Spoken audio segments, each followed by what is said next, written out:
25개 구역만 구역 지정이 확실하게 되는 겁니다. 나머지 75개 지역은 뭐예요? 탈락이 되는 겁니다. 안타깝게도 탈락이 되는 겁니다. 이 지역들의 주민들이 이미 들떠 있는 상황이고 후보지라는 이름 하나 때문에 가격은 이미 많이 올라 있을 겁니다.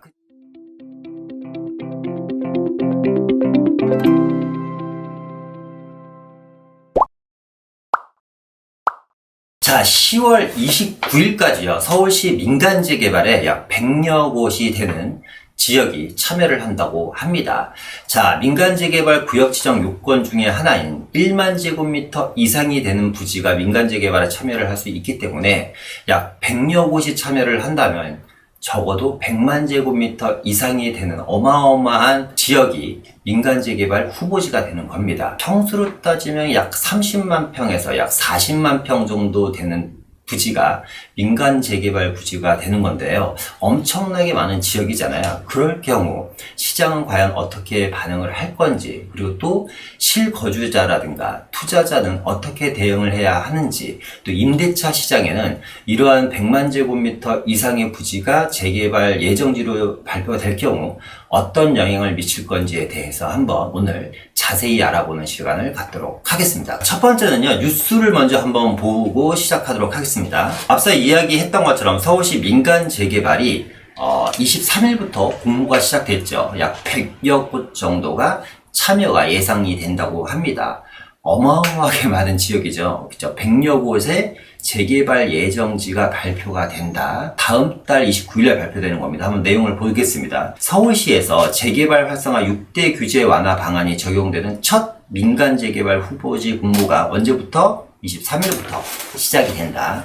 최종 후보지 발표는 12월에 이루어질 전망입니다. 앞선 시간에 한번 다 말씀드렸던 내용인데요. 다시 한번 좀 복습하는 시간을 갖도록 하겠습니다. 서울시는요, 2021 주택 재개발 사업 후보지 공모를 23일부터 그러니까 시작을 했죠. 다음 달 29일까지 실시합니다. 10월 29일까지 실시를 하는 겁니다. 정비구역 지정의 가장 큰 진입장벽이었던 어떤 거죠? 주거정비 지수제가 폐지가 됐죠. 폐지가 된 만큼 많은 참여가 이번 공모에 뛰어들 것으로 예상이 된다. 주거정비 지수제는 제가 한번 이야기를 했었죠.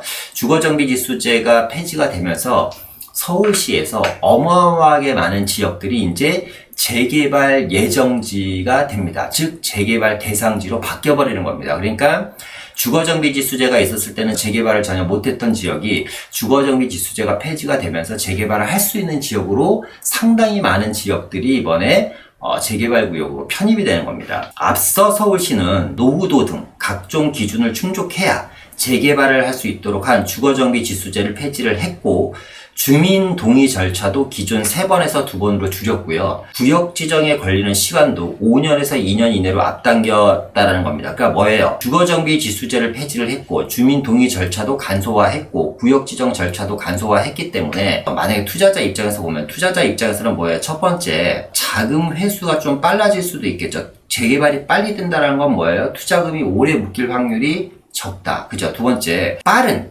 투자 수익을 가져갈 수 있겠죠. 수익률이 상당히 빨리 오를 겁니다. 그러니까 만약에 정비구역 지정이 되는, 구역 지정이 되는 게 5년에서 6년이라면 정비구역이 지정됐을 때와 안 됐을 때 가격 차이가 상당히 큰데, 그게 5년 걸리는 게 2, 3년 만에 된다고 하면 수익이 상당히 빨리 발생하는 거고, 말씀드렸던 것처럼 재개발 기간이 단축된다는 거는 투자자 입장에서라든가 아니면 그 지역 원주민들 입장에서는 뭐냐면 자금 회수, 내가 내야 되는 분담금도 있을 텐데 이런 자금 회수가 빨리 회수될 확률이 상당히 높아졌다는 겁니다. 어쨌거나 앞으로 재개발에 대한 기간이 상당히 많이 단축이 된다는 얘기고요. 그거에 따라서 자치구 사정 검토에 따라서 자치구, 그러니까 서울시는 25개 구역이 구가 있죠. 25개 구에서 각 4곳씩 지원을 할 경우 후보지만 몇 군데 약 100곳에 달할 것으로 예상이 된다는 겁니다. 자, 100곳이 여러분 말이 100곳이지 어마어마한 정말 면적 아닙니까? 약 100곳이 재개발 예정 구역이 발표가 된다. 물론 이 100곳 중에서 실질적으로 이제 시범직으로 발표되는 지역, 민간 재개발을 실제로 할 수 있는 지역은 한 25곳 정도밖에 안 됩니다. 그러면 75군데 지역은 탈락이 된다는 건데, 글쎄요, 그 탈락이 되면 과연 또 어떤 일이 벌어지고, 탈락이 된다고 해서 과연 그 지역이 잠잠해질 거냐? 그러지는 않을 것 같습니다. 왜냐하면 재개발 대상지 선정 기준입니다. 지난 시간에 한번 했었죠. 다시 한번 좀 보도록 하겠습니다. 중요한 내용이니까. 재개발 대상지 선정 기준을 보면 대상지는 법정 조례상, 대상지는 법령 조례상, 재개발 정비구역 지정 요건을 갖춘 곳 중 토지 등 소유자 몇 퍼센트? 30% 이상의 구역 지정을 희망하는 곳, 그러니까 30% 이상의 동의율이 나오는 곳이 일단 첫 번째 기준입니다. 거기다가 노후 동수가 3분의 2 이상이어야지 되겠고요. 구역 면적이 1만 제곱미터 이상을 충족해야지 됩니다. 그리고 노후도 또 연면적이 또 3분의 2 이상이 돼야지 되고, 주택 접도율, 그러니까 도로와 접하지 않은 땅들, 그러니까 맹지가 많아야지 된다는 거죠. 이런 접도율도 또 한 40% 이하여야지 되고, 과소필지, 그러니까 건축을 하지 못하는 땅이라든가, 쉽게 얘기하면 좀 자금자금한 토지들이 상당히 많이 있어야 된다. 그러니까 좀 작은 집들, 그러니까 제대로 된 땅 모양이 완성되어 있지 않은 이런 옛날의 노후주택들이 많잖아요. 그런 지역들이 많은 지역들이 된다는 겁니다. 그러니까 정리를 해보면 토지 등 소유자 30% 이상의 동의율이 있어야지 되고, 노후도가 맞아야지 되고요. 그리고 면적은 1만 제곱미터 이상이어야지 되고, 접도율이 나와야지 되고, 가소필지가 많아야 된다는 겁니다. 그러면 100여 곳이 이제 예정지로 이제 후보지가 되는 거잖아요. 이 후보지들은, 이 100여 곳의 후보지들은 뭐예요? 지금 여기에 나와 있는 모든 내용들을 충족한 지역이죠. 그러니까 일단 소유자들, 토지 등 소유자 30% 이상이 구역 지정을 희망을 하니까 후보지가 될 것이고, 그 지역들은 지금 여기 나와 있는 각종 노후도라든가 1만 제곱미터 이상이 충족을 하고, 접도율이라든가 과소필지 등이 많은 지역들이 이 후보지가 될 겁니다. 무슨 얘기냐? 즉, 이 100곳은 지금 당장 재개발을 해도 전혀 이상하지 않은 지역이라는 거죠. 그런데 이 지역들 중에서 25개 구역만 구역 지정이 확실하게 되는 겁니다. 그럼 나머지 75개 지역은 뭐예요? 탈락이 되는 겁니다.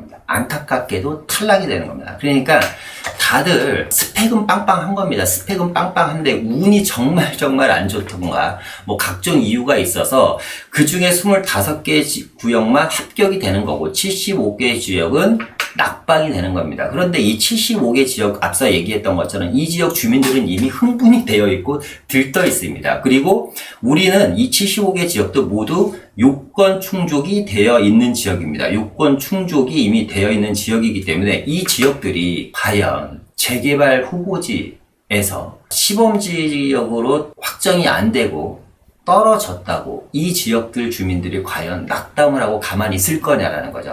자체적으로 재개발을 하려고 하는 여러 다각도의 노력을 할 거고요. 이 민간 재개발뿐만 아니라 3차 공공 재개발이라든가 2차 민간 재개발 후보지를 또 올 연말이나 내년에 발표를 또 이제 후보지를 모집을 할 텐데, 그때 이 지역들이 다 여기에 다시 한번 들어가지 않을까라는 생각이 듭니다. 그러니까 무슨 얘기냐? 1만 제곱미터 이상을 충족해야 된다고 하니까 앞서 얘기한 것처럼 무조건 100만 제곱미터 이상이 되는 어마어마한 면적의 토지가, 어마어마한 면적의 지역들이 재개발이라는 이름 하나로 뭉쳐서 이 지역들이 어마어마한 급등장이 오지 않을까라는 생각이 듭니다. 자, 일단은 지금 현재 민간 재개발에 대한 이야기를 한번 해봤는데요. 지난 과거도 아니죠.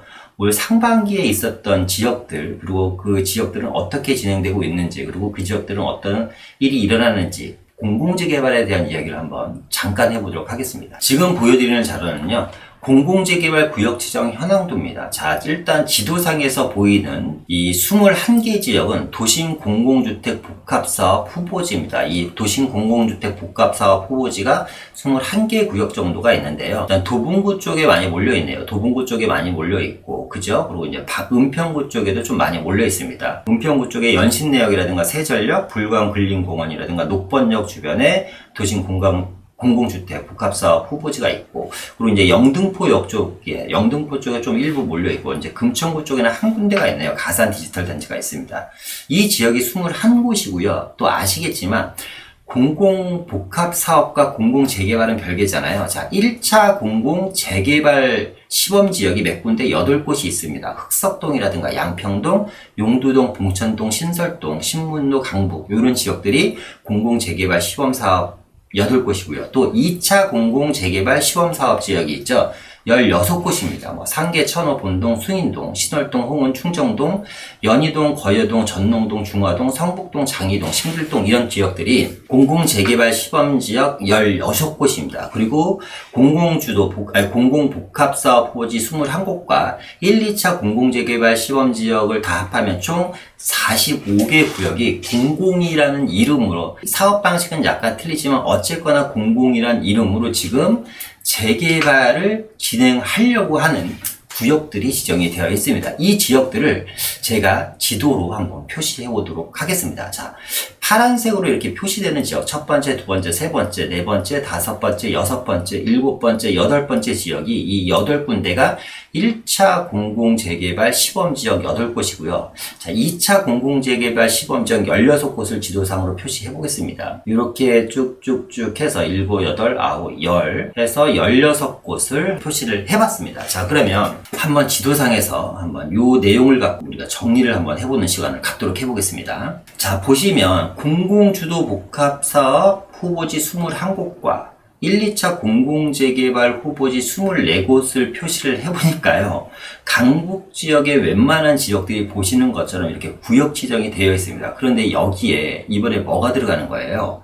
앞서 얘기했던 것처럼 100여 곳의 새로운 후보지가 이 외 지역에서 어딘가는 모르게 비어있는 지역에서 이제 후보지가 나옵니다. 이 말씀드렸던 이 100여 곳의 후보지는요, 완벽하게 재개발을 할 수 있는 요건을 다 충족한 지역입니다. 이 지역들 중에서 25곳 지역이 이제 합격자가 되는 거예요. 어디가 될지는 모르겠지만 이 비어있는 땅에서 또 25곳이 합격자가 됩니다. 그리고 75개 지역은 떨어지지만 말씀드렸던 것처럼 완벽하게 요건을 다 갖췄기 때문에 이 지역들의 주민들이 이미 들떠있는 상황이고, 후보지라는 이름 하나 때문에 가격은 이미 많이 올라 있을 겁니다. 그러면 지도에서 보시는 것처럼 과연 비어있는 땅은 얼마고 앞으로 재개발할 수 있는 면적은 얼마나 남아있느냐라는 거죠. 결국에는 뭐예요? 남아있는 땅이 별로 없고 가격은 계속해서 오를 수밖에 없다. 또 하나, 지금 이 공공주도 복합사업 후보지 21곳과 1, 2차 공공재개발 사업 후보지 포함해서 45개 지역 외에 어떤 지역이 될지는 모르겠지만 이 중에서 또 25개 구역이 나옵니다. 근데 여기 표시된 지역과 앞으로 발표된 이 25개 구역은요, 뭐가 안 돼요? 자, 첫 번째, 개발 사업이라든가 용도 변경이 안 되죠. 이 안에 지금 여기 이 안에 포함되어 있는 지역은 용도 변경이라는 게 안 됩니다. 쉽게 얘기하면 이 지역에 있는 단독 다가구를 부셔서 상가를 짓는다라든가 다세대를 짓는다라든가 도시형 생활주택이라든가 오피스텔을 짓는다라든가 이런 것들이 안 되고, 두 번째, 거래에 일부 제한이 있죠.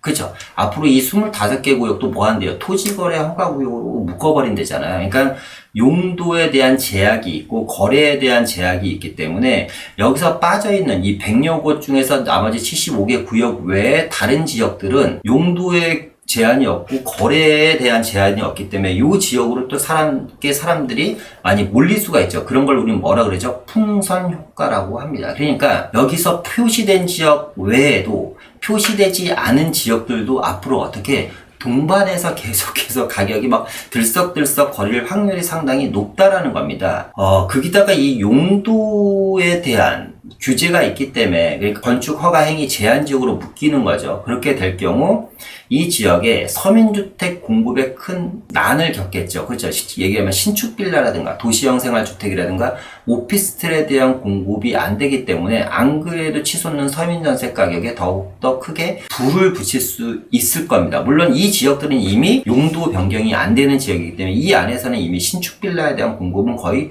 올스톱이라고 보시면 됩니다.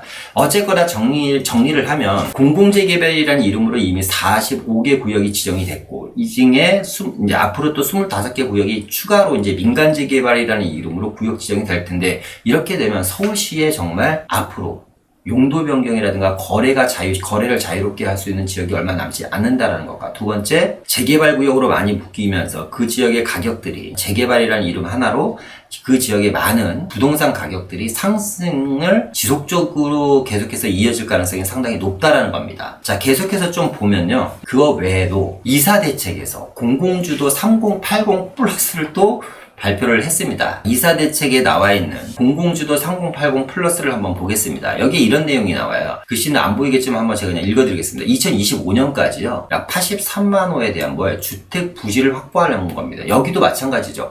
공공재개발도 마찬가지고 민간재개발도 마찬가지죠. 뭐죠? 부지 확보 대책입니다. 공공주도 3080이라는 이름으로 전국 대도시에 83만 호입니다. 서울에만 32만 호를 공급할 수 있는 부지 확보 대책을 2월 4일날 발표했죠. 그래서 공공재개발 재건축과 그리고 공공주택 복합사업, 역세권 개발과 중공업 지역 개발과 저축 노후지 개발을 통해서 이제 또 소규모 정기 사업을 통해서도 주택을 공급하겠다고 했습니다. 그러면 앞서 우리가 다시 한번 지도를 잠깐 보도록 하겠습니다. 지금 여기 나와 있는 지역 외에도 좀 전에 말씀드렸던 내용처럼 여기에 나와 있는 지역 외에도 앞으로 여기에 어떤 지역이 추가될까 하면 민간재개발 시범지역이 추가될 거고요. 또 여기 공공주도 3080으로 인해서 수십 군데 구역이 계속해서 지정되고 있잖아요. 그러니까 서울시가 지금 다 이런 택이 붙는 거예요. 딱지가 붙을 겁니다. 서울시 지도에 많은 재개발이라는 딱지가 붙을 겁니다. 그러니까 여러분들이 앞으로 어떻게 대응해야지 되는지를 한번 잘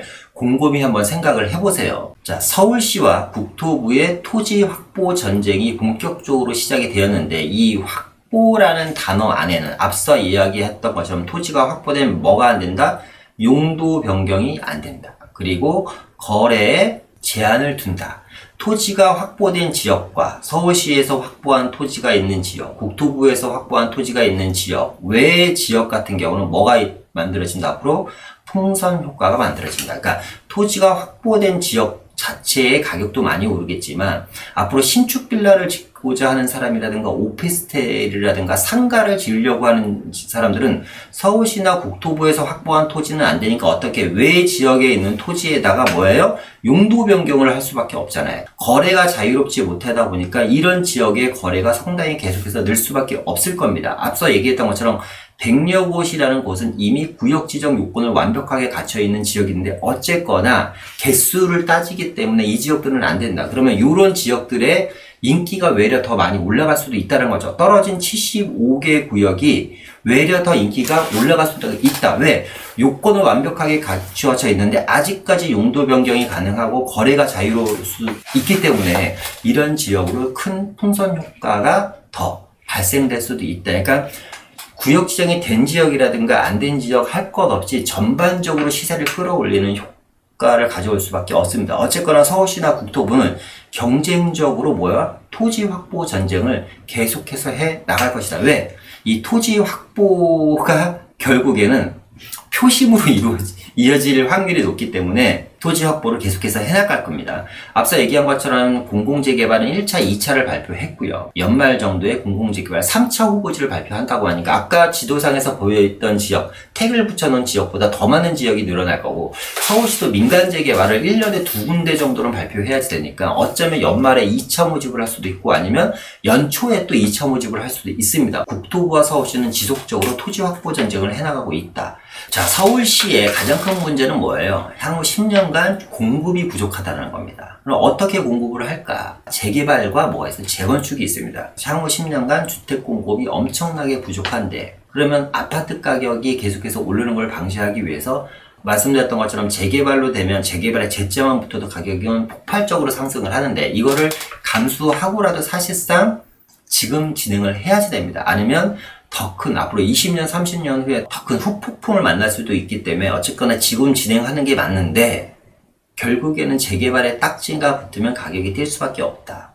그러면 향후 10년간 공급이 부족하면 이 향후 10년간 공급을 하려면 재개발을 해야지 된다. 이걸 바꿔서 얘기하면 향후 10년간 재개발 장이 온다라는 겁니다. 향후 10년간 재개발, 재건축에 어마어마한 폭등장이 아마 저는 지속적으로 이어지지 않을까라는 생각이 듭니다. 특히 아직까지 진입장벽이 좀 쉬운 재개발 시장 같은 경우는 앞으로 2, 3년간, 4, 5년간은 좀 더 지속적인 상승이 가능하지 않을까. 그러니까 하루가 다르게 가격이 오르고 있습니다. 이 지역들은. 계속해서 많은 지역들이 구역 지정이 되면 뭐예요? 신축 빌라의 공급 감소가 이루어지겠죠. 그 신축 빌라의 공급 감소는 결국 어디에 영향을 준다? 임대 시장을 영향을 준다. 지금 뭐 아파트뿐만 아니라 뭐 다세대 주택이라든가 물론 다가구 주택 원룸 투룸도 할 것 없이 전세가 지금 품귀 현상입니다.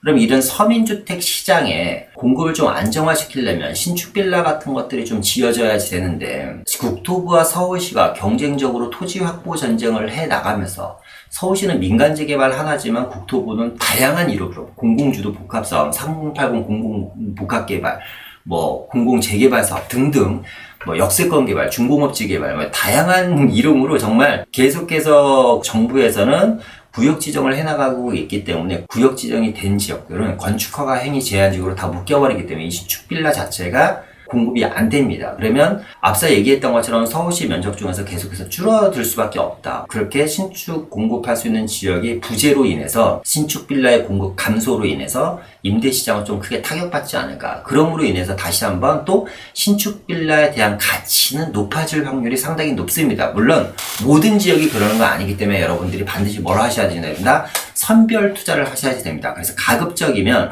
너무 외곽지 투자는 하지 마시고요. 좀 도심지라든가 한강변 위주의 투자를 좀 진행을 하셨으면 좋겠습니다. GTX 역사가 있는 지역이라든가 서울 4대 문화이라든가 뭐 마용성이라든가 아니면 한강변 위주 그 외의 지역 너무 바깥으로 나가서 서울 안에서라도 너무 외지에는 좀 투자를 안 하셨으면 좋겠고 재개발이 누가 봐도 안 될 것 같은 지역들은 여러분 좀 투자를 삼가하셔야지 됩니다. 묻지마 투자를 하시라는 건 아닙니다. 철저하게 여러분들이 검증하시고 공부하시고 전문가와 상의하신 이후에 좀 투자를 진행을 하셨으면 좋겠습니다. 그래서 결국에는 좀 정리를 해보면 이거죠. 투자 가능 지역이 이제 점점 고갈된다. 아까 말씀드렸잖아요. 우리가 다시 한번 보면 이렇게 딱지가 계속 붙잖아요. 공공주택 복합사업, 1, 2차 공공재개발 지역들, 그리고 여기에다 민간재개발, 3080 공공복합개발사업 뭐 등등으로 인해서 이렇게 서구시 지도에 계속 이렇게 딱지가 붙어 보니까 이제 얼마 남지 않은 지역만 남는 겁니다. 그러면 투자 가능 지역이 고갈됩니다. 예전에 이제 이런 분들이 많아요. 대표님, 투자를 하고 싶은데 자금이 얼마 안 돼서요. 빌라나 한번 사볼까 하는데요. 이렇게 질문을 하셨다면 지금은 오셔서 이럽니다. 제가 가진 돈이 얼마 없는데요. 얼마 정도 있으세요? 한 2억 정도 있는데요. 2억이면 엄청나게 큰 돈인데 본인들은 그렇게 얘기를 하십니다.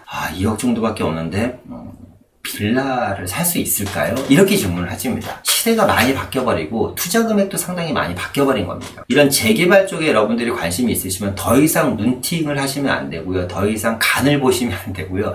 더 이상 시장의 흐름을 지켜보서는 안 돼요. 그럴 시간이 없습니다, 여러분.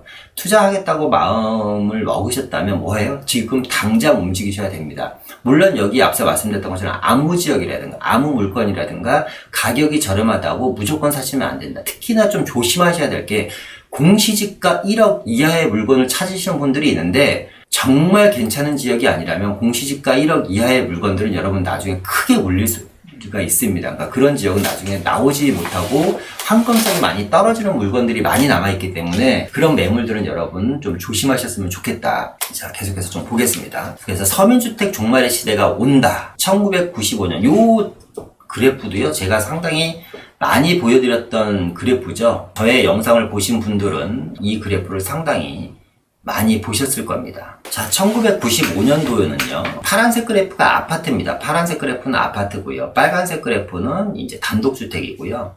회색 그래프가 연립다세대입니다. 그리고 이 4% 정도 되는 게 이제 비주거용 건축물인데요. 1995년도에는 아파트가 27%밖에 안 됐네요. 그죠? 그리고 단독주택이 한 60% 정도 됐습니다. 그리고 나서 20년이라는 시간이 흐르죠. 27%밖에 안 됐던 아파트가 52%로 늘어나면서 뭐가 단독주택의 양이 많이 줄어듭니다. 결국 뭐예요? 단독을 부셔서 아파트를 지었다라는 겁니다. 그런데 지금 현재는 2021년이니까 이 그래프는 또 많이 바뀌었을 겁니다. 그리고 이 다세대 주택을 부셔서 또 아파트를 계속해서 지으니까 단독주택과 다세대 주택은 뭐다? 토지 원자재다. 토지 원자재에 대한 가치가 계속해서 올라간다. 아파트 원자재에 대한 가격이 높아질 수밖에 없다. 아파트 원자재에 대한 가격이 높아진다라는 건 뭐야? 아파트의 가격을 계속해서 끌어올릴 수밖에 없다라는 겁니다. 결국에는 물량이 계속해서 줄어들 수밖에 없는 거기 때문에 시간이 지나면 지날수록 우리가 원하는 건 뭐예요? 아파트다. 그러니까 아파트를 짓기 위해서는 계속해서 아파트를 지을 수 있는 물량들이 계속해서 사라져갈 수밖에 없고, 이 폭이 줄어들면 줄어들수록 이 친구들의 가치는 높아질 수밖에 없습니다. 그래서 서민주택 종말 시대가 정말 올 것 같습니다. 거의 100군데에 달하는, 거의 얼추 이제 민간재 개발까지 하고, 이제 연말 정도 되면 공공주도 복합 3080까지 플러스까지 하면 거의 100군데 정도의 구역 지정이 되는 겁니다. 그러니까 빌라 가격이 안 오를 수가 없죠. 그래서 이제 이 분상제에 대한 이야기 말이 많잖아요. 얼마 전 신문인데요. 자, 분상제 1년 서울시 분양가가 17.3%나 올랐다고 합니다. 분상제가 시행된 지 1년 만에 서울시 분양가가 17.3% 올랐다. 8월에도 전월 대비 3.13%나 올랐는데요. 사실상 실제 상승폭은 지금 나와 있는 데이터보다 훨씬 더 크다는 겁니다. 그러니까 전문가들은 뭐예요? 이 분상제가 집값 상승에 전혀 효과가 없다. 희한하죠? 어떻게 분상제를 했는데 분양가가 계속 오를 수가 있죠? 그 이유를 한번 보겠습니다. 지난 7월 말 민간택지 분양가 상한제 시행 이후 1년간 서울 새 아파트 분양가가요, 약 몇 퍼센트? 17%가 올랐다고 합니다. 분상제를 적용하면 분양가가 줄어들 것으로 예상됐는데 실제는 상승폭이 더 컸다. 자, 무슨 일인지 한번 보겠습니다. 자, 시점을 넓혀서 민간택지 분양가 상한제가 폐지됐던 2015년부터 연간 서울 민간 택지 아파트 분양가 흐름을 비교해보면 2015년에서 2016년 동안 1년 동안 12% 정도가 올랐어요. 분양가 상한제가 없었을 때. 그리고 2016년도에서 17년도에는 분양가 상한제 없었을 때는 분양가가 외려 마이너스 1.8%로 떨어졌네요. 그리고 2017년도에서 2018년도에는 9.7% 정도만 상승을 했습니다. 근데 2018년도에서 2019년도에는 20% 정도가 상승을 했어요.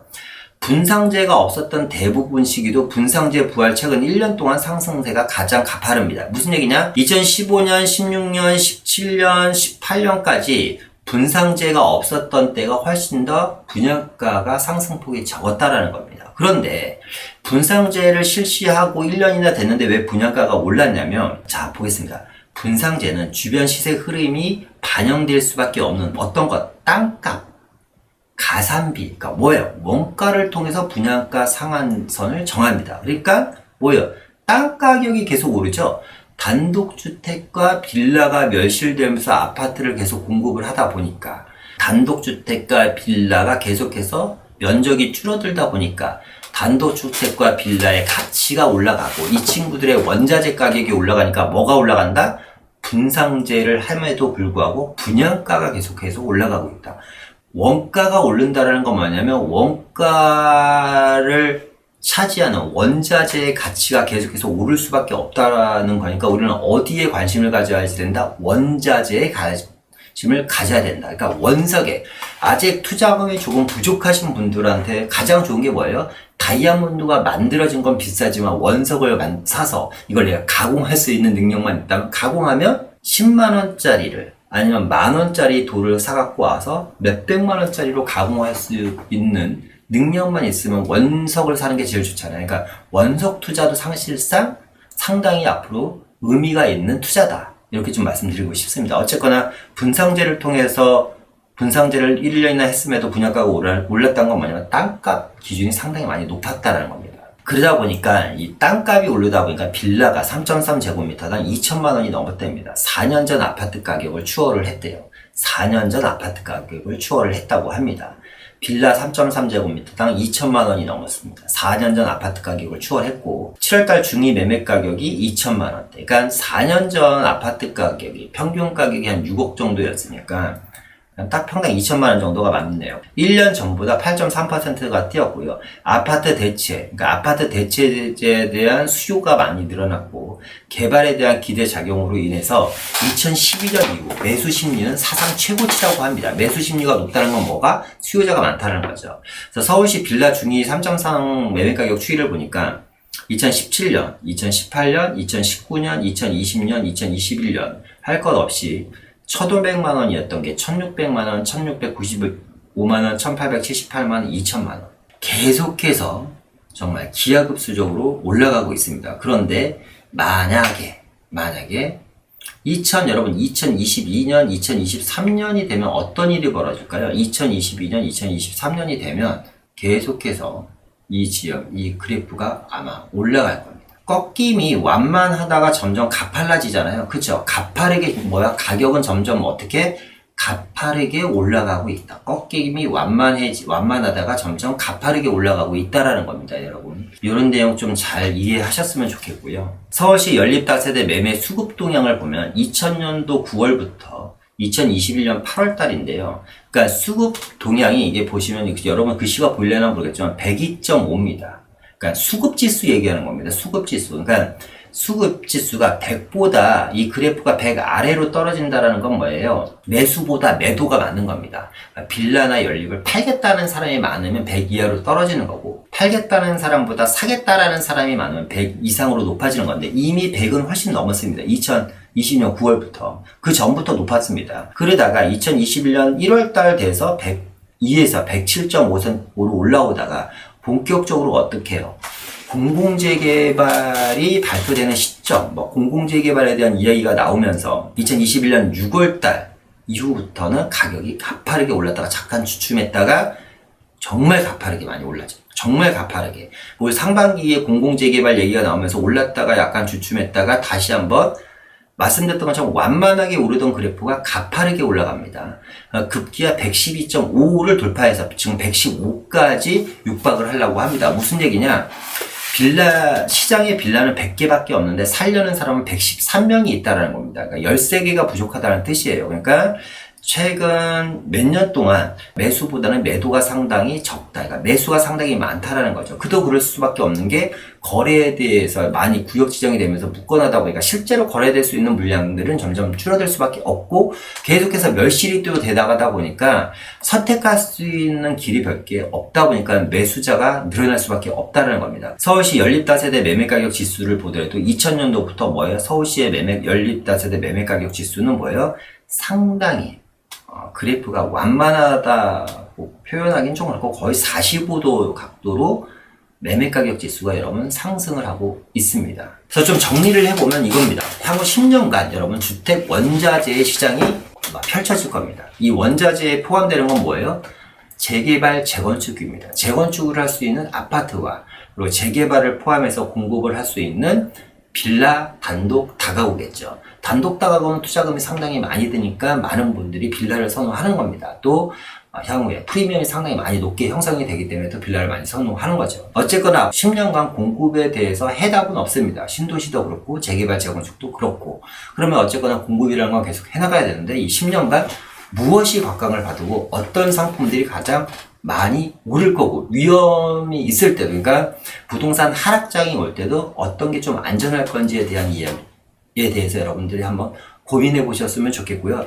다시 한번 말씀드리지만 재개발 빌라 시장, 그러니까 빌라 시장이 이렇게 그래프에 보시는 것처럼 매매 수급 지수라든가 가격 지수를 보시는 것처럼 아주 부작입니다. 하지만 이 안에 또 함정이 있기 때문에 여러분 무턱대고 아무거나 무조건 빌라라고 얘기하는 건 다 무조건 사시면 안 되고요. 잘못 사시면 돈이 오래 묶일 수도 있고 나중에 황금성이 크게 제약을 받을 수 있기 때문에 향후에도 잘 팔 수 있는 물건, 황금성이 좋은 물건, 많은 사람들이 찾을 수 있는 그런 지역이라든가 물건 위주로 여러분들이 투자하시길 바라면서 오늘은 이상 마치도록 하겠습니다. 마지막으로 여러분들이 눌러주시는 좋아요와 구독은 저에게 정말 큰 힘이 되고요. 다음에 더 좋은 영상으로 또 찾아뵙도록 하겠습니다. 이상 마치겠습니다. 감사합니다.